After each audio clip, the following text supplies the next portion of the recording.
Hello, everyone. Welcome to Ruminate This with Agrarian Solutions.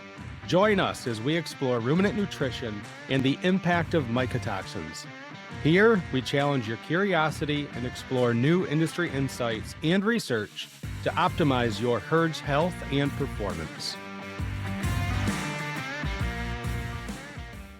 All right, hey, welcome everybody to another episode of Ruminate This with Agrarian Solutions. I'm your host, Scott Zaire.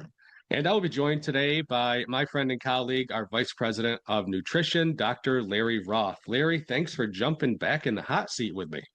Hey, that was a good one, Scott, for our topic today. Hey, no pun intended, but we are going to be talking about heat stress.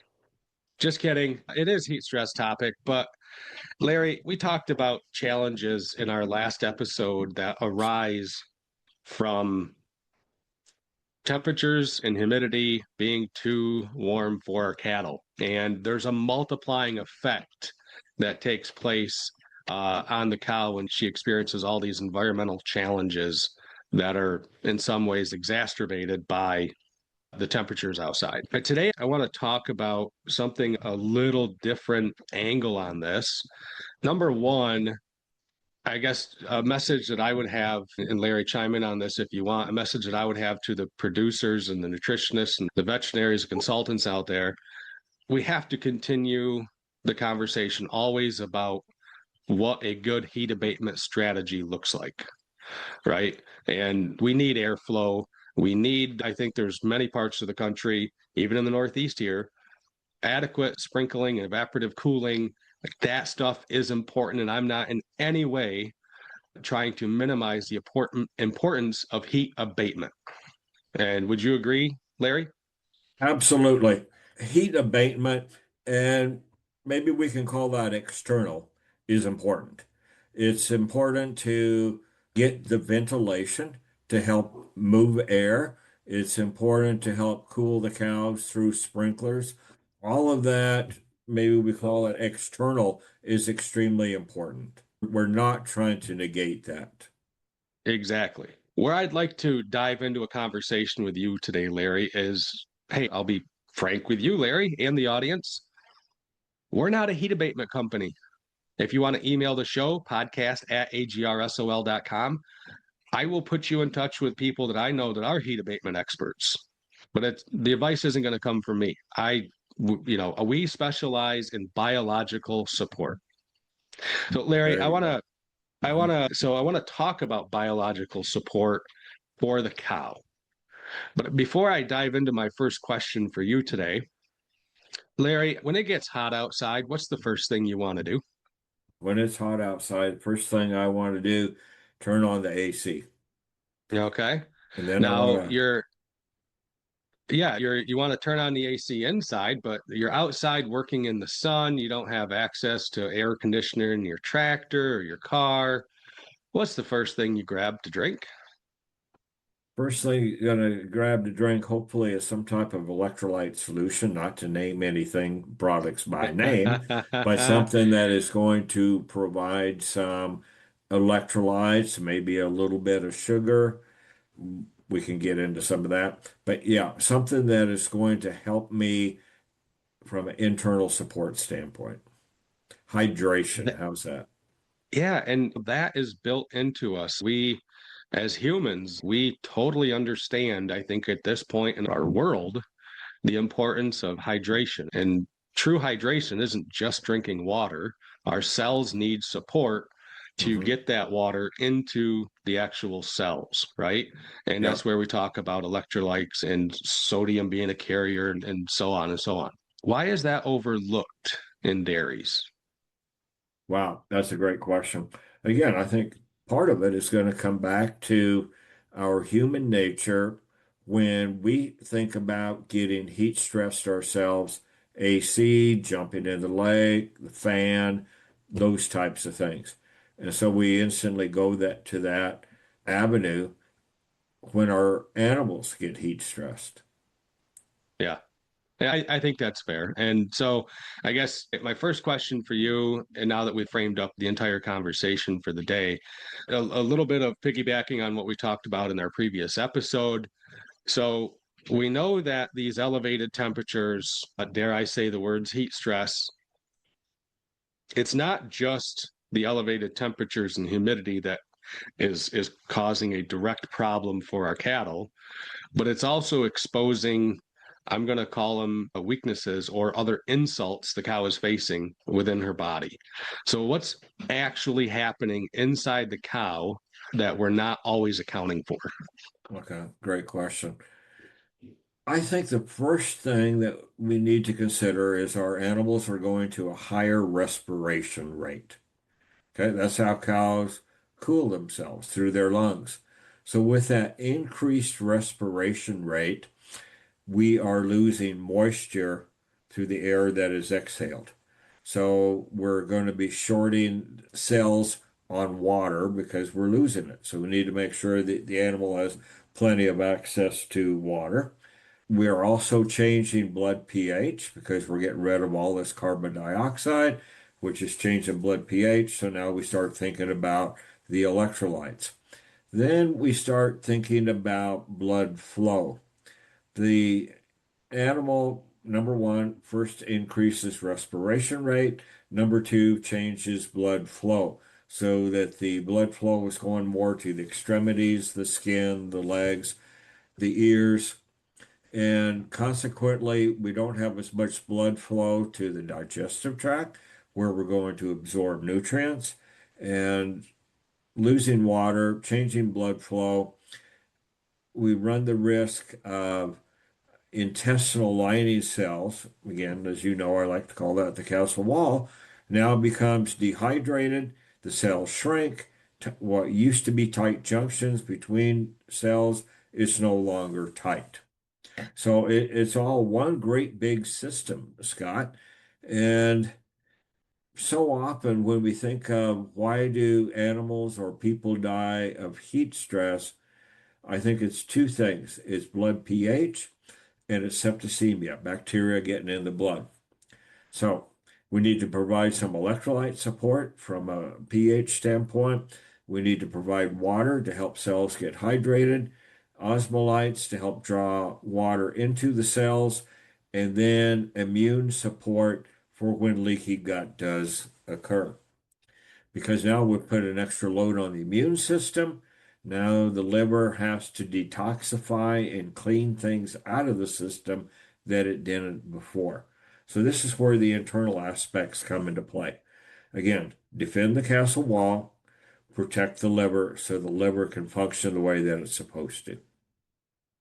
Yeah, you talk about the castle wall a lot, right? And we're talking about the tight junctions there in the small intestine.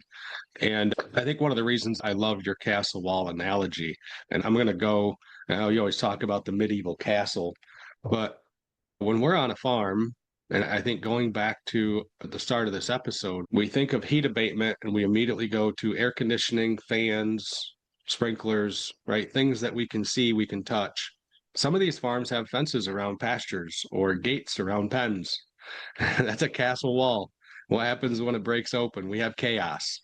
Yep. And it's the same thing in that small intestine as to where when we have a breakdown in these tight junctions, there's chaos. And you just explained some of it, but walk us through a little more of what that actually means and why it matters more than people think, because we can't see it. We can't see it happening in live time like when the cows run through the fence. Yep. So let's talk about losing the tight junctions. We think of the cells as being the castle wall, the blocks of stone that's in the castle wall. Well, those blocks are held together with mortar, and that's what the tight junctions are, fills the gaps in between. So we have to remember that these tight junctions are made out of certain proteins, and we need to protect those proteins. That brings us to one of the key components of DTX, and that is the curcumin. Curcumin helps to repair these tight junctions, helps to hold the cells together. So we always need to be thinking, how can I get curcumin into our animals? Not just things like betaine, with the osmolite to keep water in the cells, but to defend the tight junctions. So that's where curcumin comes into play. And to follow up on that, it's not just getting curcumin into the cells, and we may see curcumin represented on labels as turmeric, but here at Agrarian Solutions is it's not just the feed ingredient, it's the actual plant active entering into the phytogenic world where we're identifying the specific molecule, the specific compound that is needed in the animal. Well, curcumin is a very large molecule, consequently poor bioavailability, and folks that we work with have identified, Scott, that we need Naringin. Naringin comes from grapefruit peels, and Naringin helps to improve the absorption of curcumin. Fantastic. We're putting curcumin into the animal, or like myself, I even take curcumin myself. If I'm not taking Naringin with it to serve as increasing the absorption of curcumin, I'm just wasting my money. So curcumin has a antioxidant role. It has a tight junction protein rebuilding role. And then we need Naringin to increase the bioavailability of the curcumin. So what's that got to do with anything? Again, comes back to helping the animal respond to heat stress internally. Yeah, And it's intestinal cells are dehydrated, they shrink, we lose our tight junctions. Then we have bad stuff getting into the body. We need more antioxidant support. No, let's defend right there at the castle wall, or go out and use your analogy, repair the fence yeah. so that cattle stay in the pasture where they're supposed to be and don't cause chaos by getting out. So it's a neat system where we look at external heat abatement and then, shall we say, internal biological support. Defend the castle wall, protect the liver so that the liver can better function the way that it's supposed to. So I'm gonna piggyback off what you just said as far as the liver. And in case the listener's wondering right now, yes, we are talking about supporting the animal biologically. Yes, heat can cause inflammation inside that cow, an immune response. We have things that we're talking about we have to repair, like tight junctions and all this stuff. But the liver, as Larry said earlier in the episode, is now taking on more of a role. And if you haven't guessed by the title of the episode, I'm introducing the idea today, Larry, that if we're able to support that cow biologically, and I'm not introducing it like nobody's ever talked about this, don't take it that way. But if we're supporting that cow biologically with the tools that we have available to us here, and that nutritionists across the country have available to them in their feed mills, DTX, we're actually bringing more to the table than just research backed mycotoxin mitigation. Because as you already mentioned, there's curcumin and naringin in there to help with the tight junctions. But now, Larry, I'm going to ask you to talk about carnosic acid, because I think out of the plant actives that we have in the DTX today, the carnosic acid one to me is very intriguing. You talk a lot about the liver being a biochemical factory of this cow. And when heat stress and mycotoxins are hitting at the same time, it makes me ask, what kind of load does that put on the liver? And where do things start breaking down? And then lastly, how does carnosic acid from rosemary come into play? Fantastic. So let's think of heat stress as really being an inflammation story. Yeah. And we're trying to stop inflammation right there at the castle wall. Things get through. And now we're thinking about rosemary and the plant active. It supplies carnosic acid as being fantastic antioxidant support. So the liver processes nutrients, the liver cleans out different toxins. Very important organ, the body's biochemical factory. So what's carnosic acid got to do with it? Very strong antioxidant.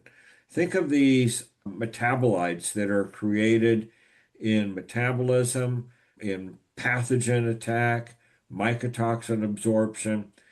We call them reactive oxidative species, ROS. Okay. Analogy time, Scott. I think of these reactive oxidative species as being like a cannonball that bounces around in the body, causing damage to membranes and creating more of these electrically charged cannonballs to cause damage. Scott, we got to stop these cannonballs. And that's where the antioxidants come into play. They stop the cannonballs from bouncing around the body, damaging membranes, and provide that internal support. So I realize, Scott, that we're talking about heat stress here today, but I want to talk about a study that shows the importance of carnosic acid for protecting liver health. This is research that was actually conducted at South Dakota State University. They supplemented carnosic acid for day 1 and 3. First, the day that the cow calved, second day and third day, and then stopped. What they saw was that supplying the carnosic acid for those first 3 days reduced the inflammation load on the cow. That's good. But more importantly, set the cow up for increased milk production as far as 21 days later. So, showing the importance of antioxidant support, where the stressor in this case was freshening. And Scott, in other settings, we've talked about how the calving process and the recovery process puts antioxidant stress onto the cow. So, we won't go down that route. But I'm just saying that's a model that tells us carnosic acid provides antioxidant support. So let's look at putting rosemary and carnosic acid to work for us, protecting our cows from the oxidative stress that comes from heat stress. So it's neat how all of this comes together. Yeah, Scott, I'm not saying that external heat abatement isn't important. By all means, ventilation, cooling, all of that is extremely important. Osmolyte support is important, but let's defend the castle wall. Let's maintain the tight junctions. Let's provide antioxidative or antioxidant support to defend the liver. It all comes together. So, Scott, we're offering the curcumin, the Naringin, rosemary, carnosic acid in the DTX. So, you made a reference earlier to DTX being a top rate mycotoxin mitigation product. I think we're also doing some things to help defend the castle wall and help defend the liver that comes into play. Let me make another comment about heat stress. So often when the environment is hot, the feed gets hot because the weather is Mm. warmer, the feed is warmer. Wild yeast can take off and grow in the feed. That messes up ruminal fermentation, scientific term for you. That reduces the nutrients that are available to the cow because of impaired rumen fermentation, and the cow is not consuming as much feed because of the things that are growing in the feed, plus the heat because we all tend to eat less when it's hot at 4th of July than what we do at Thanksgiving, and the cow is no different. So, Scott, it's an incredible biological system, the cow, and we have to think about all of the different ways that heat stress impacts her body externally, impacts the feed, impacts her digestive tract. Heat stress even impacts the liver. So let's put together a well-rounded, coordinated defense program to protect the cows during the heat stress. I would agree. And I'm just going to say, so the way DTX is designed and formulated now, and I don't want to confuse anybody that we're trying to be something we're not, because up until last year, DTX was our cell wall deficient probiotic Yeah. that is there to combat the negative effects of mycotoxins. And again, Larry, I'm going to come back to it's really the most vetted mycotoxin mitigation product on the market. One of the largest studies ever done, if not the largest study ever done in the realm of mitigating mycotoxins. You guys reformulated, didn't change anything with the probiotic. We added in the next frontier of biological support from the terms of tight junction support, liver antioxidant support. And Larry, I'm just going to say from my perspective as a field consultant and as somebody that's been in dairy my whole life and on this side professionally now for close to 13 years, I don't know if DTX would be the first product I would run to as a heat stress support product. And I want to be clear on that. But I would say from if I'm looking to support my cow biologically, and what is that cow? You already said she has a biological system. And within her is a bunch more biological systems. Here is something that can support those biological systems. Yeah. And I think that to me makes a lot of sense just as somebody that knows cows. I'm going to agree with what you said. And so I'm not going to classify DTX and its components as heat stress abatement. How No. about more dealing with inflammation? Yeah. And in this situation, we're talking about inflammation due to heat stress. Yeah. As I said before, do all you can from a ventilation standpoint, do all you can from a sprinkler cooling standpoint, do all you can from a betaine electrolyte standpoint. Do those. Absolutely. But now to provide some inflammation support, consider DTX and what it can do from a probiotic standpoint to help defend the castle wall against mycotoxins, and then the plant actives, the phytogenic components that help to maintain gut integrity, maintain the tight junctions, and then provide antioxidant support. So it all comes together. There aren't any silver bullets. Scott, there's no one product that's going to take care of everything, but let's start looking at putting together complementary components to make a whole program. Exactly. And the one thing I want to add in here is, as I mentioned in the last episode, I mean, this issue that we deal with in every part of the country, which is heat stress. It's something that robs the U.S. dairymen of over $1 billion a year annually in production losses. But in my own field experience, Larry, over the last couple of years, and especially last year, I remember having conversations with nutritionists last year in July in New York, hot, humid. Hey, I haven't heard anything from you. Kind of worried. How are your cows doing? Over and over. This is the best summer our cows have ever had. We still had mycotoxins.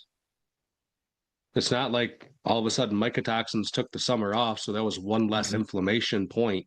They were still there, but those cows were experiencing the benefits of DTX and of the Livox, which is the plant actives in DTX. And Larry, that's not research proven what I just said, but I don't think it's a coincidence that last year during what was in the Northeast in many places a drought, record heat, record lack of rain, so not a lot of cooling at night, we saw less herds that we work with losing those great big swings of milk. And if you're a dairyman or a nutritionist or a veterinarian, and you're thinking of herds you're working with, and you guys are seeing some of those swings in the heat can be anywhere from 5 pounds of milk if you're lucky. But Larry, I've also heard of guys losing as many as 10 to 15 pounds of milk. Yeah. I don't care how many cows you milk. 10 to 15 pounds is a lot. 5 is too many. Maybe you don't have a big mycotoxin load in the TMR. And by big, I'm going to say you look at it and you say, that's relatively clean. Not much shows up in the assay. You know what? DTX is still going to be there to take care of whatever is there. And also that support from the biologic side, from the phytogenic side, the plant actives. So I would really just kind of think about as we wrap up, Larry, how if I'm in the business of getting cows pregnant, keeping them pregnant, and making milk in today's US dairy economy, I'm thinking of how do I not survive the summertime? I'm thinking about how do I maximize my opportunity in the summertime heat? And perhaps one of those ways is helping that cow biologically. Scott, So how about we think of DTX from this standpoint? It's a way to biologically reallocate nutrients. Instead of that's nutrients exactly it. being allocated to dealing with the consequences of heat stress, know what I said, consequences, repairing the gut, providing antioxidant support, dealing with liver issues, we think of DTX and its phytogenic components as a way to biologically help defend and protect the cow in our conversation today so that nutrients are reallocated to more profitable purposes. In some situations, it might be growth, other situations, milk production, and then finally reproduction. So let's think of it not as a heat abatement product, but as a Mhm. biological nutrient reallocator, in this case, helping cows deal with the inflammatory consequences of heat stress.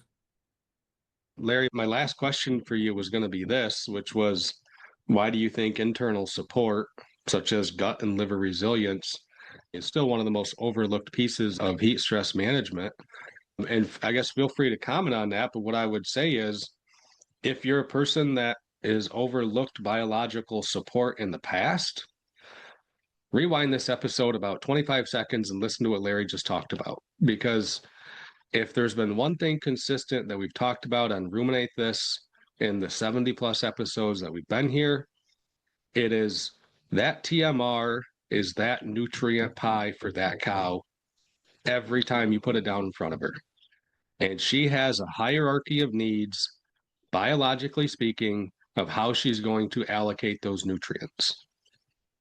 Number one, the immune system. We got to stay alive. However many nutrients we divert to the immune system is that many fewer nutrients we get to do the things that Larry just talked about, which is milk and repro. So yeah, Larry, final words. Scott, we're dealing with a complex biological system, the cow, who's made up of complex biological systems. Let's use the DTX and its probiotic component and its phytogenic plant active components to help relieve some of the inflammatory consequences of heat stress. Put together a whole program, keep the cow cool, and then bring us along to help with the inflammatory consequences. I promised you last words. I guess I didn't promise you last words, Larry, but I find it ironic how complementary the plant actives are with our probiotic approach to mitigating mycotoxins, but also, as you just said, that program approach.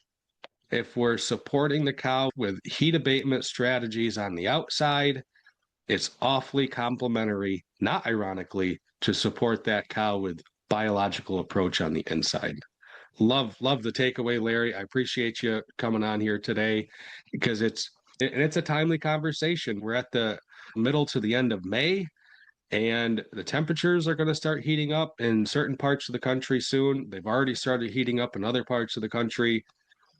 Time to act. There you go. Larry, I appreciate you coming on today, and we'll be talking again on other topics in the future. So thank you. Have a great day. All right. Thank you. Bye. Thank you for listening to Ruminate This with Agrarian Solutions. Look for our next episode in 2 weeks.